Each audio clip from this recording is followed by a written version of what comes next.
فرمایا کہ وَإِذَا مَا أُنزِلَتْ سُورَةٌ فَمِنْهُمْ مَنْ يَقُولُ أَيُّكُمْ زَادَتْهُ هَذِهِ إِيمَانًا. ارشاد ہوا ابھی منافقین کی صورتحال، ان کی ظاہری کیفیت کو بیان کیا جا رہا، آپس میں ان کے کیا معاملات ہوتے ہیں. اچھا پھر اس میں ایک اشارہ، اس آیت میں ایک اشارہ یہ بھی دے دیا کہ یہ جو منافق ہیں قریب والے کفار، ان کا بھی صفائی کیا جائے، کالی بھیڑوں کو پہلے نکالا جائے. یہ کالی بھیڑیں جو ہے نا پیچھے سے نقصان پہنچاتی ہے. فرمایا کہ اور جب کوئی صورت اترتی ہے تو ان میں سے کوئی کہتا ہے کہ کس کا ایمان زیادہ ہو گیا، اس نازل والی صورت نے کس کے ایمان میں اضافہ کر دیا ہے. اچھا یہ ہوتا کیا تھا کہ یہ مذاق کے طور پہ کہتے تھے، آپس میں جو گفتگو کرتے تھے تو یا تو یوں کہتے تھے کہ ہاں بھائی صورت نازل ہوگی، ایمان میں اضافہ کس کے ہوا بتاؤ ذرا. سب کہتے ہیں آپس میں ہمارا تو کچھ بھی نہیں ہوا، تو پھر ہنستے تھے. یا پھر یہ کہ مسلمانوں کو چھیڑتے تھے. یہ تو نہیں کہتے تھے ہم کافر ہیں، مگر ان کی باتیں وہ کافرانہ ہوتی تھی. تو اس قسم کی باتیں کرتے ہیں. ہاں یار اس سے کیا فائدہ، یہ بات ہو رہی ہے. جس طرح آج ہمارے یہاں پہ منافقین ہوتے ہیں جو بالکل دنیا دار قسم کے لوگ ہوتے ہیں، جب ان کے سامنے کوئی عالم دین کی بات بتاتا ہے کہ یہ مولانا سب کیسی باتیں کر رہے ہیں، سمجھ میں نہیں آ رہا، کیا ضرورت ہے ان کو یہ باتیں کرنے کی. تو اس قسم کی باتیں کرتے ہیں. یا یہاں پہ اس بات کی کیا ضرورت تھی، یہ بات انہوں نے کر دی اس وقت.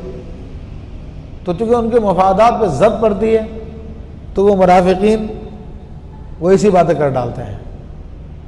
ہوتے وہ منافقین ہی ہیں لیکن منہ سے اپنے آپ کو مسلمان کہہ رہے ہوتے ہیں، لیکن ان کا ایمان اس درجے پہ ہوتا ہے کہ وہ قرآن حدیث پہ اعتراض کرتے ہوئے نہیں چوکتے. تو فرمایا کہ فَأَمَّا الَّذِينَ آمَنُوا فَزَادَتْهُمْ إِيمَانًا وَهُمْ يَسْتَبْشِرُونَ.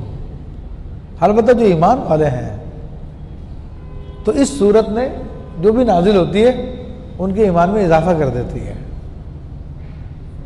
اور وہ آپس میں بشارتیں دیتے ہیں، خوشخبریاں دیتے ہیں، خوشیاں مناتے ہیں.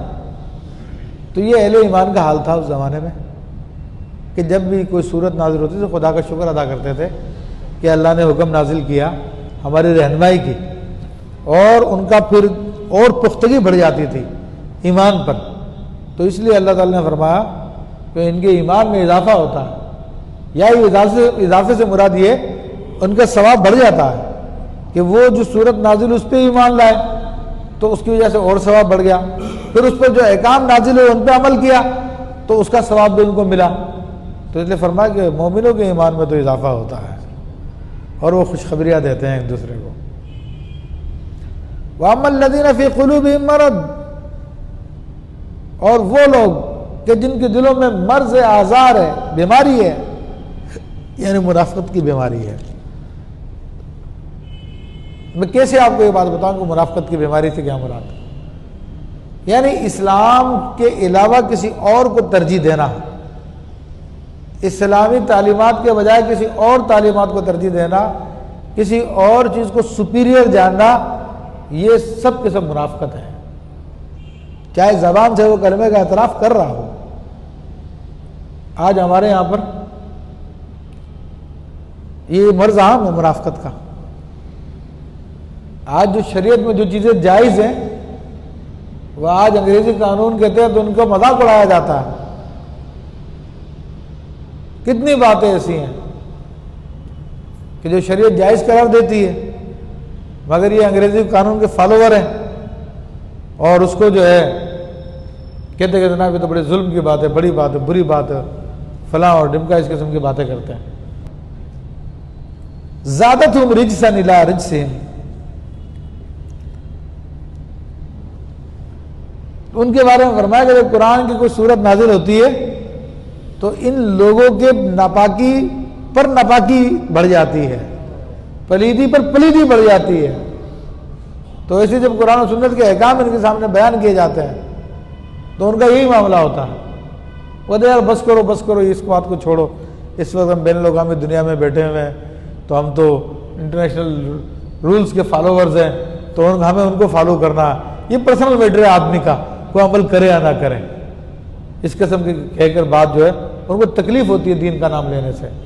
تو یہ ان منافقوں کا بھی یہی طریقہ تھا۔ اللہ فرما رہا ہے کہ جب کوئی صورت نازل ہوئی تو ان کی پلیدی پہ اور پلیدی چڑھی جاتی ہے، اور وہ کفر ہی پہ مر گئے، وہ ماتوا وہم کافرون، اور وہ کفر ہی پہ مر گئے ہیں۔